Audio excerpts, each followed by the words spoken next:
Þátturinn í boði Slippfélagsins.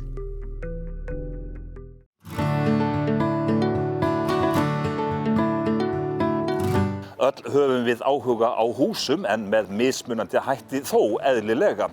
Í síðasta þætti röltum við á Akureyri og skoðuðum hús og höldum því nú áfram og við byrjum í innbænum. Við byrjum á því að skoða hús sem Hanna Rósa Sveinsdóttir, starfsmaður Minjasafnsins á Akureyri, þekkir vel, enda starfar hún í þessu húsi Kirkjuhvoli. Í rauninni Kirkjuhvoll og garðurinn eitt og hið sama þegar sagan skoðuð. Já, það má eiginlega segja það vegna þess að þetta svo samtvinnað. Að það eiginlega hérna sem að, þetta svona dæmið þar sem umhverfi og hús tengist mjög vel saman og býr til svona ákveðna fallega heild. Og garðurinn hérna sem við erum í náttúrulega merkilegu bara sögulega séð, það hérna 1899 sem að það fyrsta trjáræktarstöðin raunlega á Íslandi. Hér byrjar þetta og hér byrjar kannski trjáræktar áhugi Akureyringa sem við sjáum nú svo vel og bærinn þekktur fyrir. Og það hérna og það 1933 sem að raunverulega Baldvin Rýl og Gunnhildur Rýl, þau kaupa þennan garð af Ræktunarfélagi Norðurlands, bara sem sitt prívat og horfa hérna upp á hæðina, finnst þetta svo fallegt bæjarstæði sjálfsagt. Og það verður úr að þau fara að byggja hús hérna á hæðinni fyrir ofan, í kartöflugarðinum hérna fyrir ofan. Fátíð sérstaklega undan þá skipulagsyfirvalda, það var ekki gert ráð fyrir því að byggja þarna akkurat. Það var hérna kirkja Akureyringa þá, hún stóð hér þar sem Minjasafnskirkjan núna og það var ekki hugmyndin að þarna ætti að byggja. En þau fá þetta í gegn og hérna fá til liðs við sig hérna Sveinbjörn Jónsson, byggingameistari á Akureyri sem var mjög framfarasinnaður maður og hafði hérna fylgdist vel með bæði svona straumum og stefnum og var áhugasamur alls konar nýjungar í sambandi við byggingar. Hann fór svo seinna suður og kannski þekktastur fyrir að vera stofnandi ofnarsmiðjunnar Reykjavík, kenndu við hana. Margir þekkja hann undir því nafni fyrir sunnan. En hann allavega fer hér og hann ræðst í þetta byggja, teiknahúsið og 1933 byrjað að byggja og þau flytja inn 1934. Í Kirkjuhvol. En sem sagt, formgerð hússins á þeim tíma þá hefur þetta verið bara, villa? Þetta var kaupmannsvilla. Því að Baldvin Rýl var kaupmaður og rak rýlsvetnina fjölda ára. Og já, þetta var villa. Þetta var stórt hús, 13-14 herbergja hús á 3 hæðum sem bara var stórt og mikið á þeim tíma og áberandi í bæjarmyndinni, hérna innbæjarins. Og líka það að hérna kveður svolítið við nýjan tón í byggingalista á Akureyri. Þetta hús svona, Sveinbjörn einn af forvígismönnum nýrrar stefnu í byggingalista á Akureyri sem hefur verið kennt við funkistefnuna.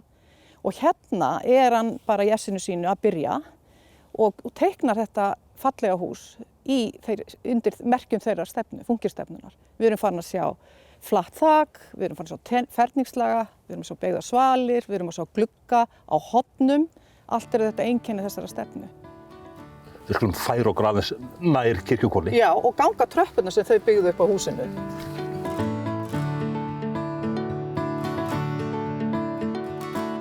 Fyrir ofan innganginn þar eru svalir og þær voru kannski ekki endilega mjög algengar á þessum árum.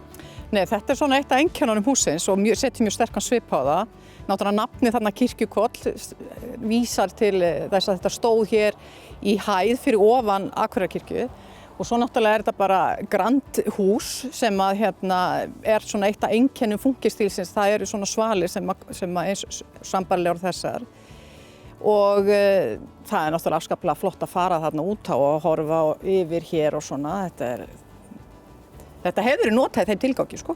En þarna sem sagt 1933 og 34, þá heimskreppan, þannig að menn hafa verið að hugsa mjög stórt og verið bjartsýnir. Já, klárlega. Og þetta náttúrulega eiginlega bara ótrúlegt á þessum tíma þegar það vöruskortur og annað og hvað verið að ráðast í. En þarna Sveinbjörn Jónsson, hann stendur á bak við og byggir þetta hús og teiknar þetta hús og hann var mjög framfarasinnaður og það til dæmis Það einangur með vikri sem var hugmynd hans á þeim tíma, þannig að hann var að prófa alls kyns byggingaraðferðir hérna á Akureyri.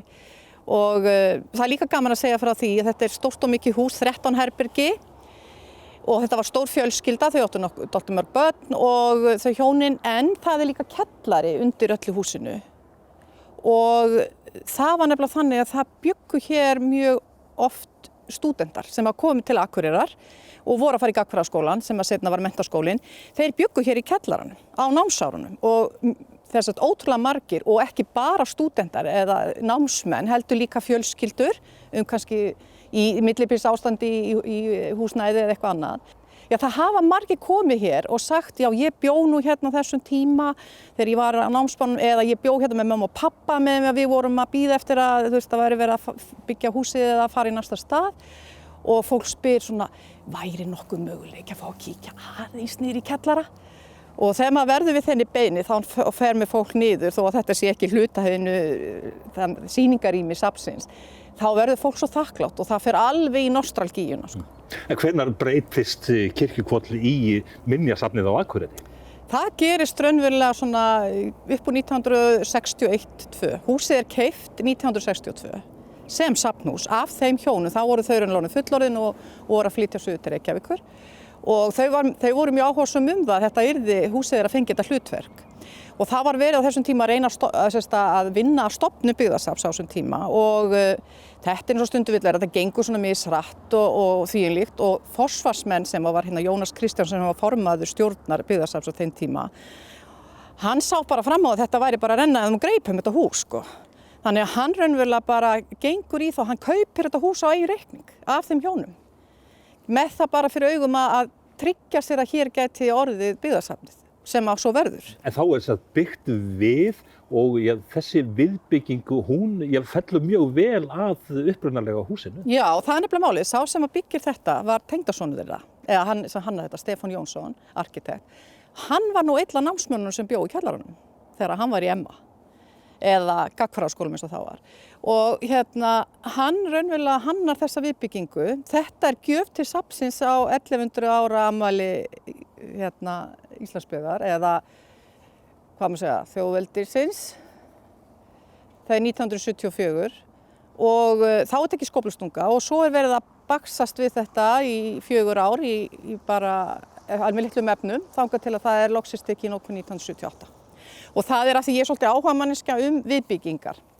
Það var náttúrulega mjög gaman að sjá raunverulega hvernig þetta hús hannað hérna við þetta fína funkishús. Það dregið aftur á lóðina, þetta eru sýningarsalir hér fyrst og fremst. Og af því við erum í þessu yndislega umhverfi þá tekin ákvörðun að opna hérna út, þannig að það svona verið að taka svolítið umhverfið og húsið saman. Það flatt þak á húsinu með grasi á sem fellur betur inn í umhverfið og svo eru baklýsing sem kemur niður í sýningarsalina ofanfrá. Þannig að þetta mjög vel leyst, finnst mér, að byggja við svona fallegt hús eins og þetta Það alltaf vandaverk að byggja við. En þú sem að þekkir sögu hússins svona inn og út, í lokin þú átt alveg örugglega einhverja skemmtilega sögu handa okkur. Já, eina góða. Það var þannig eitt skipti, þá var ég að vinna hérna eftir aðrir starfsmenn voru farnir úr húsi og ég sitt á skrifstofunum minni og ég heyri umgang á neðri hæðinni. Alveg bara mjög áhrifalega. Það umgangur og það tekið í hurð. Og ég kalla og það ekkert svar og ég fer fram og niður tröppurnar og genga skrifstofunni hérna og opna hurðina og það var enginn. Útihurðin læst, það var enginn í húsinu nema ég. En þetta var klárlega verið að ganga Og þetta skrifstofan hans Baldvins Rýl. Þannig að hann enn í húsinu? Já, kannski, hver veit. Við kveðjum Kirkjuhvoll og höldum á fund Ragnars Sverrissonar kaupmanns. Hann tekur á mót okkur á Eiðsvellinum sem hann þekkir svo vel. Ragnar sýnir okkur Norðurgötu 30 sem í den var kallað húsið á sléttunni. Þetta hús Norðurgata 30 tengist þér mjög sterkum böndum. Já, þetta húsið sem tengist mér mjög sterkum böndum og svona síðan í gamla daga ættar óðal því að þetta hús byggði afi minn og amma, Árni Valdimarsson og Ágústa Gunnlaugsdóttir 1923 og þetta hefur nú verið átak fyrir venjulegt alþýðufólk að byggja svona hús fyrir 100 árum en þau gerðu það samt og bjuggu hérna með sín börn í fjöldamörg ár og þess vegna svona tengist þetta mjög mikið og pabbi sagði okkur oft sögur hérna frá þessu svæði. Hérna það sem Eiðsvellin núna, það var bara leiksvæði og hér Hér voru kýr og hestar og allt saman opið og autt, en það var þetta eins og ég segi, Karlahúsið á Sléttunni. Þetta var Karlahúsið á Sléttunni vegna þess að það var svolítið eitt og sér hérna. Já, það var raunar á þessum tíma var það bara eitt og sér. Gamli lundur var hérna 200-300 metrum frá, ekki mikið meira, svoleiðis að þetta var Karlahúsið á Sléttunni.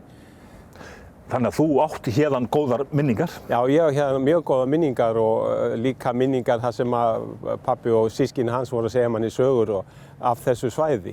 Þarna hefur alltaf verið nóg pláss, þarna bjó margt fólk. Já, það voru 2 fjölskyldur í þessu og eins og var í gamla daga að þá bjuggu 10 manns í 100 fermetrum eða hvað það var, eða neyninni, 50 fermetrum svoleiðis en það var ekki verið að fárast yfir því að það var alltaf nóg pláss. En þegar hún lappar hérna hverfið og horfir hérna í átt til hússins, þá rifjast væntanlega ýmislegt upp hjá þér? Já, það rifjast upp gamlar sögur frá þessu svæði og til gamans maður geta það. Inn á heimilinu hjá mömmu og pappa var ömmusystur okkar sem hétt Ólína og hún var mjög hrifin af hérna rósum og blómum sem hafði í gluggunum á sumrin í stofunni sinni og alltaf á haustin fórum við blómi hérna og gróðursettið á haustin hérna fyrir sunnan húsi og ég var að furða mig á þessu hvernig stæði á þessu, þá bara geymdu það á gamla áðalinu fyrir sunnan vegg bara onni og þar var það veturinn og svo var sóttu vorið. Svona ýmsa sögu maður og þá fór maður með henni í þetta. Þetta var svona gaman upplifun og pínulítið 2 ára strákur eða hvað maður var. En húsið núna eins og lítur út, hefur það tekið einhvernum breytingum? Já, það hefur nú tekið svolítum breytingum. Ég sýnist nú að það er búið að klæða það utan og svona breyta það, örugglega bæta og breyta eitthvað inni, svoleiðis að eins og bara gengum með gömul hús. En hversu virði er það fyrir bara fólk almennt að geta svona, labbað hérna til dæmis eins og fyrir þig og rifja upp söguna? Já, til hvers er lífið? Það er nefnilega málið. Það er að hafa gaman að því og þegar maður er orðinn svona fullorðinn að þá er svo gaman að labba bæinn og rifja upp svona gamla tíma. Það bara er lífið. Því að börnin manns og barnabörnin, þau nennast nú ekki að hamast með manni lengur. En hverfið hérna og húsið á Sléttunni, Guðjón Samúelsson sem var nú húsameistari ríkisins, hann á hér töluverð ítök? Hann á mjög mikil ítök því að svona cirka fyrir 100 árum þá teiknaði hann, þá fór hann víða um landið og teiknaði í svona bæjum og hann teiknaði þetta svæði þar sem Listugarðurinn er, Grænagatan og hérna út á Eyrinni. Svoleiðis að þetta svæði er teiknað af honum. Það er nú hvorki meira minna en það og ómerkilegri maður en það. En það er búið að breyta Norðurgötu 30 töluvert en bara almennt hérna fyrir Eyrina mikilvægi þess að húsi séu gerð upp. Já, það er náttúrulega alveg stórbrotið að gera hús upp og svona gömul hús og svo náttúrulega annars en þetta að gera hérna á Eyrinni, það þarf að byggja meira á Eyrinni og vegna þess að þetta svæði, og ég þekki það sjálfur, er snjóléttasta svæði á Akureyri og hér er mesta lognið og mesta blíðan og það er alveg synd að skuli ekki vera byggt meira hérna upp og ég bara hvet fólk til þess að gera það. Og þar með kveðjum við Ragnar Sverrisson sem sagt vill að byggt verði meira á Eyrinni á Akureyri. En við förum þó ekki langt. Forseti bæjarstjórnar Akureyrar býður okkar við Ráðhústorgið. Hallabjörg, þú ákvast að þið sýna okkur merkilegt hús sem er í miðbæ Akureyrar. Já, þegar þú hafði samband um mig það var svona svo ofboðslega mörg að velja. En ég hef búið hérna nánast í miðbænum í 18 ár og rölti hérna mikið. Og maður svona gleymir í ofta að líta upp og horfa á þessar byggingar sem eru þarna í miðbænum. Og þetta hús hér, Nýja bíó, er ákaflega fallegt, finnst mér. Þegar maður horfir á heil byggingun, maður bara veður inn í bíó og lítur ekki upp. En þegar þú sérð hérna gaflinn, þá er saman með sér, já, þetta metnaður í þessu. Hérna hefur einhver stórhuga farið af stað einhver tímann 1929 og ætlaði að byggja glæsilegt hús sem það er og er ennþá dag í dag bara glæsilegt og setur svip á þessa bara torgið okkar og miðbæinn og svo þegar ég fór svona aðeins að skoða sögu hússins og bara hverju fór á stað og af hverju og svo framvegis að það var Nýja bíó, þú veist þessi náttúrulega bíómyndir svona ríða sér til rúms ántals, náttúrulega á þeim tíma. En þá byrjaði nýja bíó, var fyrst til húsa í það sem Hótel Akureyri núna. Og tók þá 170 manns og þarna 1929 þá það orðið of lítið bara fyrir áhuga Akureyringa greinilega á bíóferðum. Svo þeir sækjum að koma niður á landfyllinguna þar sem var að fara af stað mikil uppbygging. Verið að fara að byggja öll þessi hús og eiginlega nánast á sama tíma. Og Jakob Frímannsson, afi Jakobs Frímannssonar stuðmanns, hann í forsvari og þeir fá útlitað þessari lóð og þurfti að byggja það svona í einum rykk og þeir fara af stað og klára þetta og þarna verður til bíóhús fyrir 450 manns. Og ég hugsaði með vá, það er alltaf mikið. Þá bjuggu á Akureyri 4500 manns. Þannig að þetta er stórhug og verið svona utan þessa nýju tækni og bíó sem slíkt. Þetta er svolítið áhugavert. En á þessum tíma þá voru þöglu myndirnar? Já, og þá var gert ráð fyrir, það var svið og bólstru sæti og gert ráð fyrir flikli til þess að spila undir myndirnar og svo framvegis sem þurfti síðan ekki þegar framliðu stundir, það var náttúrulega stuttu seinna að koma talmyndir. En já, og allar götur síðan, hefur þetta hús verið bíóhús og skemmtistæður og svona undir skemmtanahald. Þannig að, já, mér finnst þetta er eitthvað svona hús sem ég held að flestir hafi komið inn í einhvern tímann. Annarkvort í bíóferði eða til að dansa. Og já, og þegar maður horfir á það og mér finnst svona gaman að vekja svolítið athygli á þessari framhlið sem er ofboðslega skemmtileg og hér eru þessi litlu gluggar og litlu rúðurnar og bakvið spjaldið eru tveir eða þrír mannengi sem eru akkurat með þessu sniði og það er í raun kannski enn fallegra þannig eins og það var í upprunalegri mynd. En það að þeim hafi verið gert að byggja þetta nánast mjög hratt, það segir manni einhverja sögu?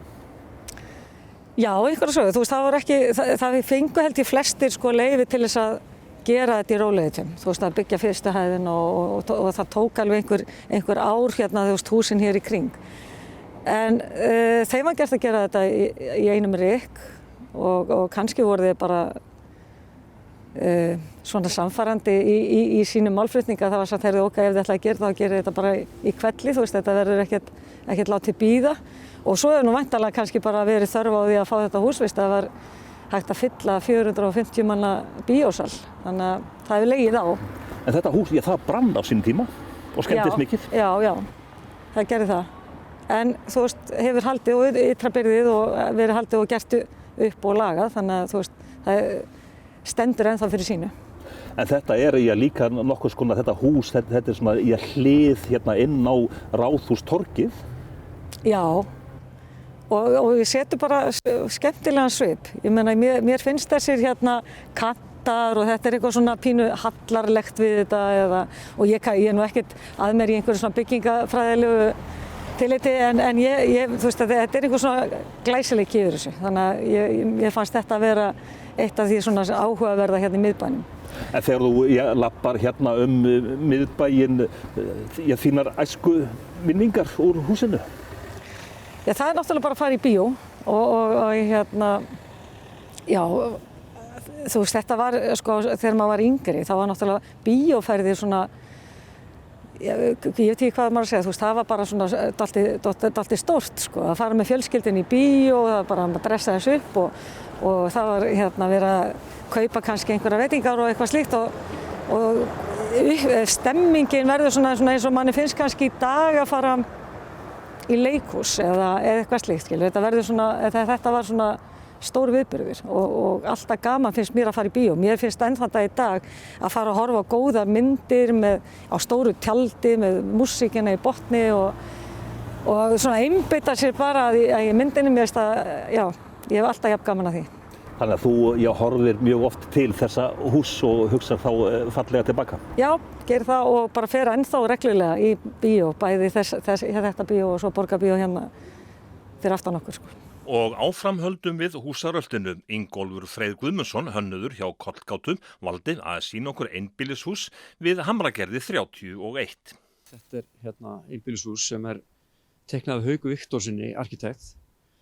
og er byggt 1970, 69-70 og þykir vera svona eitt af öndvegisverkum íslensk arkitektúrs og og Haukur var svo meðal annars var verðlaunaður fékk byggingarlistaverðlaun Akureyrarbæjar 2016 fyrir meðal annars þetta hús og 3-4 önnur sem hann hefur teiknað í bænum sem að þykja afbragðshús. Haukur, hann teiknaði mörg hús og hefur teiknað mörg hús á Íslandi sem að þykja mjög eftirtektarverð. Já, hann hefur gert það og svona þykir svona stórt nafn í arkitektúr síðustu aldar og þetta svona, ég man að ég man fyrst eftir þessu húsi bara sem ungur strákur sko. Þegar ég kom upp á Brekku þá þótti mér þetta alltaf svona svolítið leyndardómsfullt hús og mér langaði alltaf að vita hver átti heima þarna. Mér fannst þetta svona svolítið eins og kastali. En þegar maður horfir heim að því, þetta svona kastali eða virki? Já, þetta er svolítið virki sko og þarna eru svona glittir í svona turnamótíf sem eru þó mjög módern og og í raun og veru svona kallast á einmitt svona evrópska módernisma og svona sumt sem maður svona kannski maður svona sér glitta í kannski Alvar Aalto í einhverju af þessu þó þetta sé kannski ekki beinlínis alveg eins en þá svona það múrsteinn þarna á neðri hæðinni og sem að kallast á við svona allavega eitthvað skandinavist, eitthvað danskt og kannski eitthvað smá Alvar Aalto og svo þetta mjög svo áberandi relíf í steypunni eða svona þessi djúpu skorur, þessi áferð sem að hann beitir í turnana og svo þetta borðaklæðningin sem bara látin halda sér í sem aðal fletir og þetta þetta svona gerir húsið mjög sérstakt og svo er þakið flatt og svona timburkantur og sperrurnar sjást út í gegn en litlir gluggar fram að götunni en svo aftur stórir miklir glerfletti til norðurs því að útsýnið fram að Brekkunni út fjörðin auðvitað alveg stórfenglegt, ímyndaði mér. Nú ég hef aldrei komið inn en grunnskipulagið þannig að þetta svolítið merkilegt líka fyrir þess að gera neðri hæðin eiginlega teiknuð sem vinnustaður. Grafískur hönnuður sem að Kristjánsson held ég farið rétt með sem grafískur hönnuður lengi í bænum og hann byggði þetta hús og var með vinnustofu niðri og bjóð svo uppi með sína fjölskyldu og þar grunnskipulagið svona tvískipt að það þetta svona alrými með góðri tengingu í eldhús og stofu og borðstofu og herbergin svo svona í þessum aðskilda herbergisgangi og þetta er mjög skemmtilegt hús og situr líka mjög fallega í landinu. Það er svona þú kemur inn á neðri hæðina og það er svona brekkan og grasið og gróðurinn svona lauma sér upp með því og svona gera húsið einhvern veginn eins og það hafi setið þarna í margar aldir. Steypan sjálf og þessi mikla steypa, þetta hefur verið svona nýjung á þessum tíma? Já, ég held allavega, sko, auðvitað voru við Íslendingar búin að steypa svo sem lengi á þessum tíma en þarna eru arkitektar svona að byrja að fikta svolítið með áferðir í steypuna og þetta allavega á þessum tíma á Akureyri örugglega nýjung. Maður sér svo hús í kjölfarið á þessu maður sér mörg hús til dæmis á 8. áratugnum á Akureyri svona vinna svolítið með mismundi fleti, hraunaða fleti og slétta fleti til skiptis og jafnvel borðaklæðningu á köflum en ég hugsa að þetta hafi nú svona verið eitt af þeim fyrstu á Akureyri.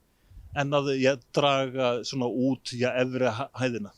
Já, það er þetta er svona smá sjónkverfingar hjá honum. Hann setur mjög svona grannar svalir á hornið á suður og austurhliðina út frá svefnherbergjunum sem eru þarna uppi og það dregur inn neðri hæðina sem hann klæðir svo með múrstein.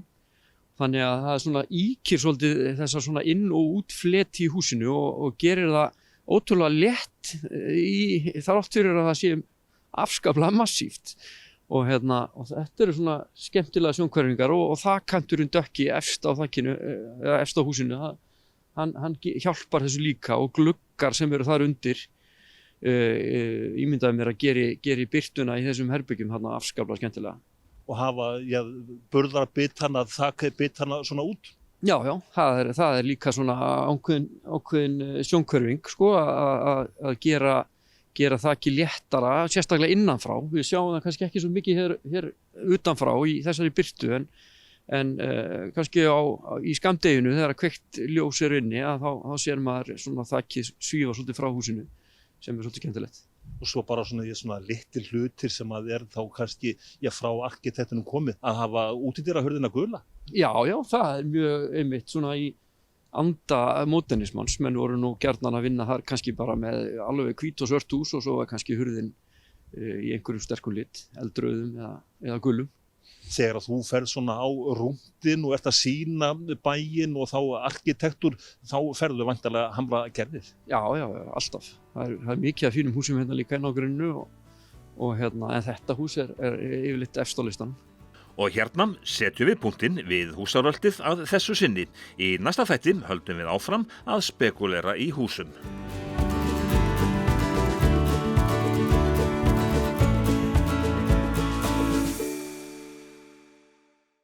Þátturinn er í boði Slippfélagsins.